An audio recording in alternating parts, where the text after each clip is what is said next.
Olá, eu sou o professor Amaury Catropa e este é o Histórias Empresariais. Cada semana eu trago para você um case real de empresas e seus mercados com seus produtos e suas marcas. Uma ilustração sobre como ações estratégicas corporativas podem explicar, na prática, conceitos acadêmicos da teoria. E o tema conceitual de hoje vai ser esse aqui. Nós vamos falar sobre fontes para financiamento de inovação em produtos e serviços. E a história de hoje vai falar sobre a criação e o desenvolvimento da maior rede social do planeta. Você já deve estar imaginando qual é. Bem, primeiro tenho que dizer para vocês o seguinte: as fontes de financiamento são inúmeras, mas há 4 tipos delas que são as mais importantes, sobre as quais nós vamos falar aqui para vocês.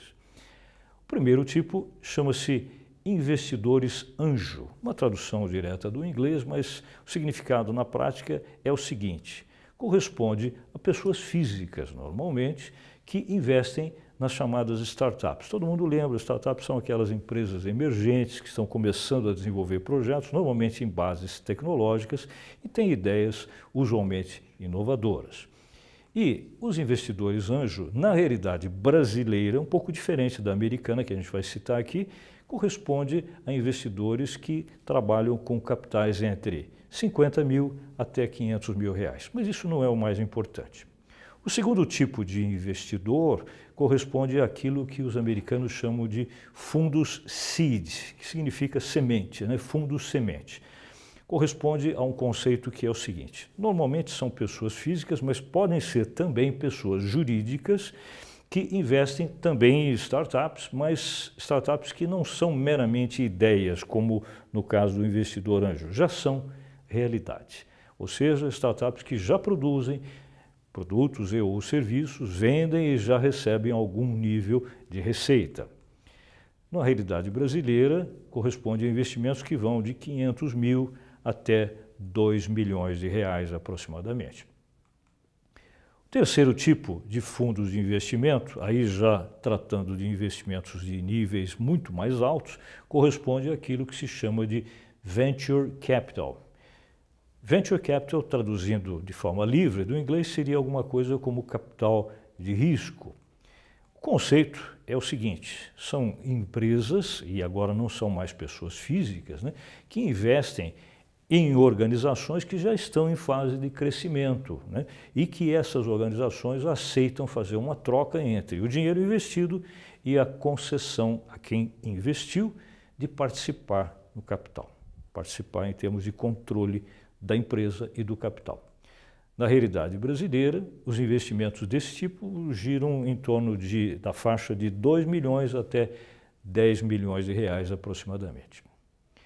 E o quarto e último tipo de fundo de investimento para projetos inovadores corresponde àquilo que se chama de Private Equity. O nome em si não é o mais importante, mas o conceito sim. Corresponde só a pessoas jurídicas que fazem investimentos de grande porte, mas com o foco em auxiliar as organizações nas quais elas investem para poder conseguir que essas organizações façam aquisições de outras empresas ou fusões com outras organizações. Eu vou contar para vocês uma história que começa aqui, exatamente. Essa é a Universidade de Harvard, nos Estados Unidos, na costa leste, no estado de Massachusetts, considerada uma das melhores universidades do mundo. E aqui vai se desenvolver uma atividade de negócios na qual as 4 fases ou os 4 tipos de fundos de investimento vão participar.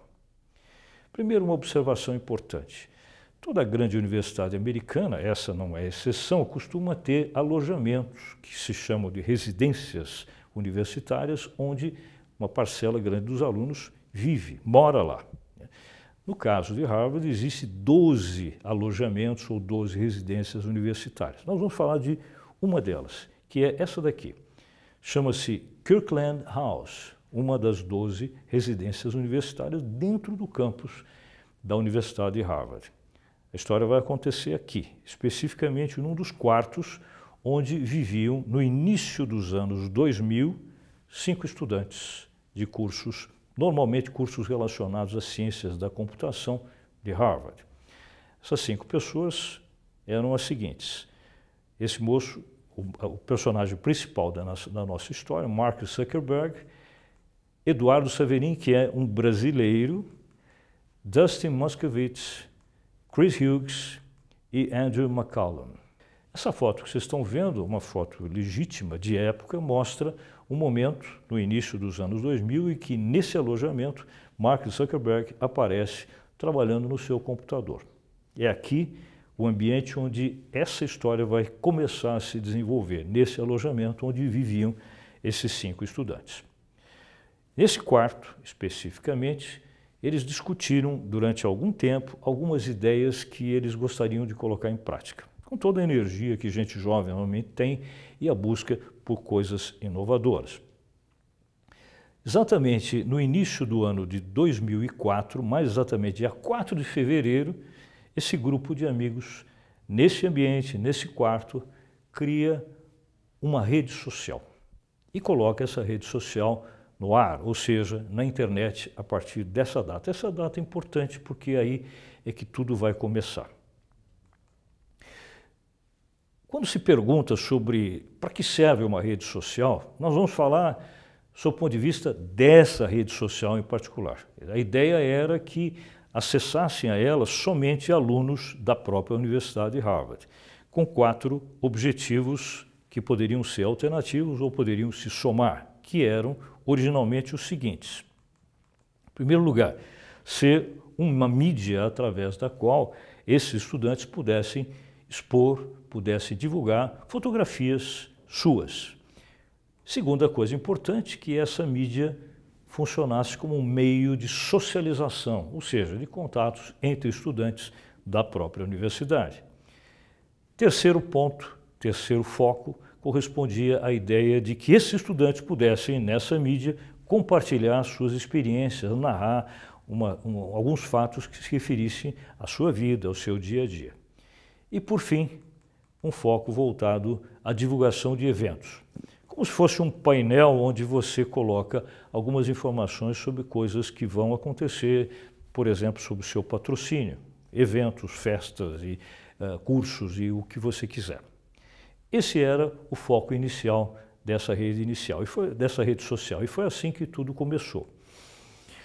Passado algum tempo, não muito tempo, alguns meses, outras universidades americanas começaram a se interessar por isso também e pediram para participar desse projeto, autorizando-se os seus estudantes a também se inscreverem. E assim foi feito. Mark Zuckerberg com seus colegas acabaram ampliando o alcance desse projeto. Abriram espaço para universidades importantes, como, por exemplo, o MIT, Massachusetts Institute of Technology, que, aliás, é uma universidade que fica num campus vizinho a Harvard, em Massachusetts, e outras escolas, como, por exemplo, Stanford University, uma escola extremamente importante que fica na Califórnia, Yale University, uma das escolas mais laureadas dos Estados Unidos, e Columbia University, em Nova York. Os estudantes dessas escolas começaram a poder também se inscrever e participar do projeto de Mark Zuckerberg e seus colegas. O importante é a gente começar a falar um pouquinho sobre investimentos, né?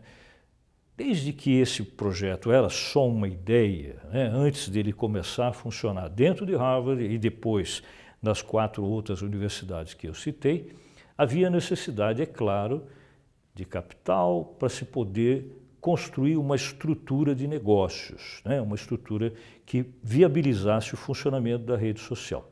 Era preciso algum investidor que se interessasse. O primeiro investidor anjo, ou seja, aquele que investe quando o projeto ainda é só uma ideia, foi esse rapaz aqui. Não por acaso, o brasileiro Eduardo Saverin, um dos cofundadores, e ele, que é de uma família, vamos dizer, de nível econômico mais elevado, aqui de São Paulo, conseguiu com os pais um capital de $15 mil e ele investiu para que se comprasse os primeiros servidores para poder colocar no ar a rede social como o grupo pretendia que funcionasse. Ele foi o primeiro investidor anjo da organização. Pouco depois, alguns meses apenas depois, o negócio já havia se desenvolvido, já começava-se a ter clientes que, sob o ponto de vista de publicidade de marcas, de produtos de outras origens, se interessassem em divulgar os seus nomes de marcas na rede, e aí essa rede já começava a ter receitas, já começava a faturar. Portanto, precisava-se agora de um investidor daquele segundo tipo, o investidor seed, investidor semente. E o primeiro deles foi aquele rapaz que aparece ali, né, chamado Peter Thiel, que era já muito conhecido nos Estados Unidos porque ele foi um dos cofundadores do PayPal. PayPal, para quem não sabe, é um site de pagamentos via online extremamente importante nos Estados Unidos. Ele, mais do que um gestor, mais do que um empreendedor, era também uma pessoa que tinha já dinheiro, tinha capital. E ele, no ano de 2004, acreditou no projeto dessa rede social dos amigos de Harvard e investiu $500 mil. Ele foi considerado o primeiro investidor semente da empresa sobre a qual nós estamos falando. Claro que, de novo, nós estamos nos referindo ao investidor pessoa física, né? Mas ele, com o passar do tempo, 2 anos depois, já como pessoa jurídica que ele se tornou, ele fez um investimento já bem maior, que foi da ordem de $25 milhões, prova do quanto ele acreditou no projeto dessa rede social. Só como uma curiosidade, não é importante, né? Essa pessoa que aparece ao lado dele, que era um companheiro de trabalho dele dos velhos tempos, hoje é uma pessoa extremamente importante, porque ele é nada mais nada menos do que o presidente mundial da Tesla Motors, fabricante de carros e veículos elétricos. Ele chama-se Elon Musk. Mas não é o tema da nossa história, só como uma curiosidade. Voltando um pouquinho aqui à sequência dos fatos, ainda no primeiro ano de funcionamento dessa rede social criada lá pelos amigos de Harvard, menos de 12 meses completados em termos de atuação, eles já tinham, ao final do ano de 2004, nada mais nada menos do que 1 milhão de pessoas inscritas e atuando, digamos, como usuários dessa rede social. Pense bem nisso. Quantas são as empresas no mundo que, em menos de um ano de funcionamento, já têm 1 milhão de clientes? Não é pouca coisa, é claro. Isso mostra o sucesso que, desde o início, esse tipo de atividade apresentou.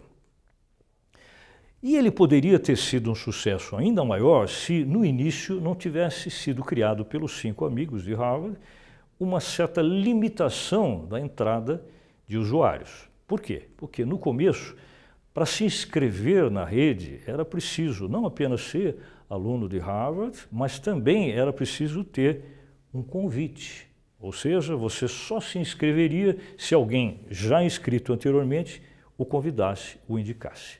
Claro que isso gerou um represamento, a demanda seria certamente maior do que o número de pessoas que nós falamos, em torno de 1 milhão, que se inscreveram durante o primeiro ano.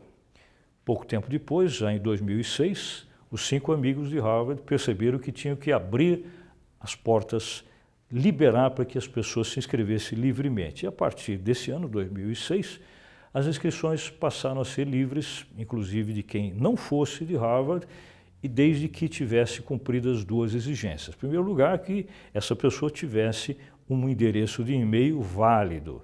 E segundo, que tivesse no mínimo 13 anos de idade, por conta de legislações americanas que protegem a infância na participação de grupos sociais eletrônicos como esse.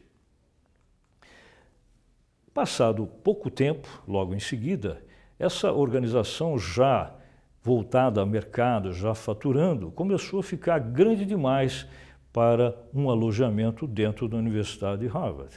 Então eles foram obrigados a montar um escritório fora da universidade para poder administrar esses negócios.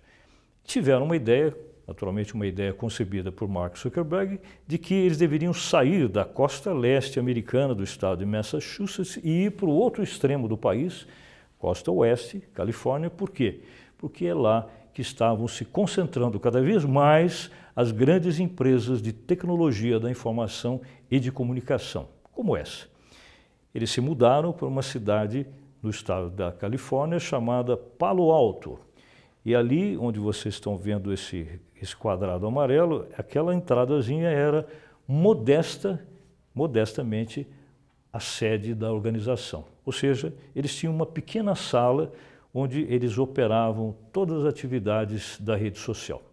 Assim tudo começou, nesse endereço, nesse lugar.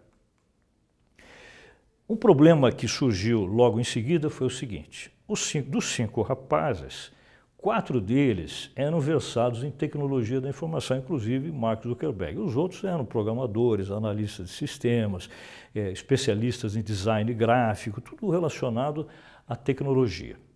Apenas um deles tinha uma formação e um perfil, uma formação em andamento, é claro, na área de gestão, que era justamente o brasileiro Eduardo Saverin, que ficou responsável pelo marketing da empresa, pelas vendas comerciais, portanto, da publicidade. Mas nenhum deles tinha perfil suficiente para poder ser o presidente dessa empresa, nem mesmo o Zuckerberg. Então a ideia que ele teve foi o seguinte: resolveu convidar uma pessoa experiente, jovem também, mas um pouco mais velho que eles, que já tivesse um perfil de gestor de organizações no segmento de tecnologia da informação. E ele acabou convidando esse rapaz que aparece aqui, que era originalmente um dos cofundadores do Napster. Napster, para quem não sabe, foi uma das primeiras e ainda uma das mais importantes empresas no ramo de divulgação de música pela internet através de um sistema de streaming, né? Sean Parker, o nome dele. Ele já tinha a experiência de ter sido um empreendedor e também ter sido o presidente da Napster. Ele foi convidado por Zuckerberg para poder conduzir a empresa, a rede social deles, como presidente. Ele assumiu e uma das primeiras medidas que ele tomou, polêmica por sinal, foi criar um problema de relacionamento com Eduardo Saverin, o brasileiro, onde ele começou a questionar o fato de que Saverin tinha 30% do controle do capital da empresa, porque os outros investidores que haviam entrado não haviam entrado com um sistema de conversão de capital em forma de cotas de participação na empresa. E ele sim, desde o início como cofundador. Criou uma batalha judicial com o Saverin. Saverin acabou perdendo essa batalha em certo sentido. Ele que tinha 30% do controle do capital passou a ter só 5%. Mas ele voltou a questionar a empresa na justiça e conseguiu uma rescisão da relação de trabalho dele com a empresa, na qual ele saiu definitivamente, mas recebeu uma indenização bilionária. A única exigência que ele fez foi que o nome dele passasse a constar definitivamente como um dos cofundadores da empresa, coisa que realmente se fez e se faz até hoje. Mas ele já não está mais na organização. O capital que ele tinha lá foi diluído em função desse acordo judicial. Aliás, foi um acordo extrajudicial, foi feito administrativamente. Sean Parker criou alguns outros problemas também, entre eles com esses 2 rapazes que eram também estudantes de Harvard, colegas da turma dos 5 fundadores da rede social, os gêmeos Winklevoss, Cameron e Tyler. E eles fizeram uma acusação de que a empresa, a rede social dos 5 amigos, havia clonado ou havia plagiado, melhor dizendo, programa fonte de computador que eles haviam criado para um site de propriedade deles lá em Harvard chamado Harvard Connection. Isso gerou uma outra batalha que desgastou muito o Sean Parker como presidente e no final eles também receberam uma indenização e o assunto se encerrou por aí. Primeiro investidor, e agora nós estamos falando do investimento Venture Capital, né? O primeiro investidor que se interessou em colocar grandes volumes de dinheiro para trocar em termos de participação societária na rede social foi a Microsoft.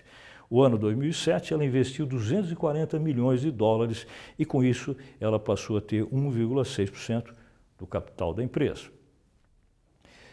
Sean Parker, com todos os problemas que causou, acabou saindo da rede social e de novo criou-se um vácuo de poder. Quem seria o novo presidente da empresa? Então se fez uma escolha que se mantém, inclusive, até hoje, que foi a seguinte: Mark Zuckerberg, embora não tivesse um perfil, digamos, de gestor, ele assumiu a função de CEO, de presidente mundial da empresa, mas mais como uma figura institucional representativa por ter sido o principal dos cofundadores. E ele contratou uma pessoa que foi essa moça aqui, chamada Sheryl Sandberg, que era na época vice-presidente mundial do Google, com grande experiência, e ela vai para a rede social e assume a função de ser a número 2 da empresa como vice-presidente de operações, mas na prática ela passou a ser a número 1. Ou seja, ele, embora assentasse na cadeira do presidente, ela era de fato quem gerenciava e inclusive gerencia até hoje os negócios da organização no mundo todo. Ao final do ano de 2010, essa empresa tinha nada mais nada menos do que 500 milhões de pessoas já inscritas como usuários da rede social. Logo em seguida, um dos maiores bancos de investimento do mundo, Goldman Sachs, resolve, usando uma figura como de um investidor private equity, que esse banco realmente é, ou seja, investir para auxiliar em processos de aquisições de outras empresas e de fusões, resolve investir em média $1 para cada usuário que a rede social tivesse. Como ela tinha $500 milhão de usuários, eles investiram em 2011 $500 milhão. Não é pouca coisa, como a gente vê. Graças a esse investimento, entre outros, a empresa, a rede social, começou o seu processo de aquisição de outras empresas. Uma das primeiras importantes foi a compra de uma empresa que tem um aplicativo para plataformas móveis, ou seja, celulares, smartphones, que personaliza fotos. Então, mediante isso, Mark Zuckerberg e seus colegas, em abril de 2012, compraram nada mais nada menos do que o Instagram e pagaram por ele $1 bilhão, que muitos consideraram um valor muito alto. Mas pouco tempo depois se viu que valeu a pena. Por quê? Porque todo o trabalho dos usuários do Instagram de depositar e personalizar suas fotos acabou sendo transferido em termos de migração dessas fotos para a própria rede social deles, ou seja, enriqueceu muito a base de informações e de operação da rede social original. Logo em seguida, no mês seguinte, graças a um trabalho da Sheryl Sandberg, dia 18 de maio de 2012, ocorre o famoso IPO tão esperado, né? IPO em inglês, Initial Public Offering, ou seja, oferta inicial pública de ações. Em outras palavras, abertura vamos dizer, do capital, colocando em bolsa de valores a empresa. Isso foi feito na Bolsa Nasdaq, que é a segunda bolsa de valores mais importante do mundo, atrás apenas da Bolsa de Nova York. Isso deu um resultado fantástico, embora algumas pessoas tenham questionado, porque se esperava mais ainda, mas não é pouco o que se conseguiu, né? A empresa arrecadou $16 bilhões com a abertura do capital. Foi o terceiro maior valor de toda a história, perdendo apenas para a abertura de capital, na época, da General Motors e do Visa. Em termos físicos, foram vendidas mais de 484 milhões de ações, ou seja, de papéis. Não foi realmente nada modesto. Logo em seguida, por conta de mais essa injeção de capital, a empresa compra uma outra organização que tinha um aplicativo para troca de mensagens pelo celular. Essa foi a aquisição mais importante e uma das mais importantes da história. E para esta empresa, a rede social foi a número 1. Eles compraram em 2014 o WhatsApp. Pagaram por ele $22 bilhões. Pelo Instagram haviam pago $1 bilhão.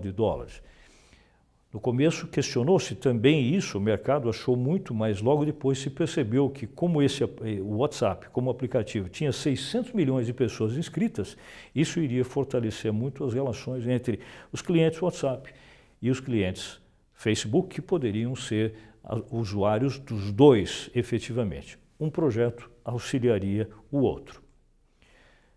Em seguida, a empresa teve que se mudar para uma sede muito maior, construiu essa sede monumental que fica, isso no mês de março de 2015, que fica na cidade de Menlo Park, próxima de Palo Alto, onde eles tinham a sede anterior, apenas 4 quilômetros de distância, numa área de 430 mil metros quadrados, que permite abrigar aqui até 3 mil empregados, ou seja, uma empresa de grande porte. Claro que vocês já sabem desde o início qual empresa sobre a qual nós estamos falando. Essa, a maior rede social do mundo, Facebook. Algumas curiosidades sobre Facebook, apenas como ilustração. O logotipo do Facebook é na cor azul. Bom, até aí você vai dizer, mas qual é a importância disso? Tantos logotipos usam a cor azul? Sim, mas nesse caso, isso foi desenvolvido por uma ideia, uma exigência do próprio Mark Zuckerberg. Ele quis que fosse na cor azul. Por quê? Segundo ele próprio dizia, é a cor que ele consegue enxergar melhor. Como assim enxergar melhor? Sim, porque ele é daltônico, ou seja, ele não diferencia cores como, por exemplo, verde, vermelho, azul, ele enxerga com clareza. E até hoje o logo usa essa cor por inspiração e decisão dele. Outro fator importante é que sempre que a gente vê a figura dele, imagina-se um jovem casual, né? Pela forma como ele se veste, imagina-se que seja uma pessoa pouco preparada, mas não é. Ele, quando foi aceito em Harvard, mostrou já um currículo potencial grande. Entre outras coisas, ele fala vários idiomas, ele lê e escreve francês, hebraico, ele é de família judaica, latim e grego antigo, gosta de línguas clássicas, né? Outro detalhe interessante sobre o diploma dele em Harvard. Ele nunca se formou, ele acabou abandonando a escola quando mudou-se para a Califórnia. Mas no ano de 2017, no meio de uma formatura de alunos de Harvard, ele foi convidado para participar como se fosse um formando e ganhou um diploma honorário. Alguns números para vocês: faturamento da empresa acima de 40 bilhões, isso ano passado, né? Lucro em quase 16 bilhões de dólares, valor de mercado da empresa 486 ou 487 bilhões de dólares e o valor só da marca Facebook 508 bilhões de dólares, muito dinheiro. Números gerais: hoje a empresa tem, no final de 2017, melhor dizendo, 2,13 bilhões de usuários e 13.600 empregados. A gente poderia até lembrar a vocês que no ranking mundial o Brasil é o terceiro maior usuário Facebook do mundo e a cidade de São Paulo, entre cidades do mundo, é a número 9 em termos de inscritos no Facebook. Finalizando, a gente poderia dizer para vocês que Facebook é uma rede social de relacionamentos e aplicativos fortemente ancorada nesses investimentos que vocês viram que aconteceram ao longo do tempo.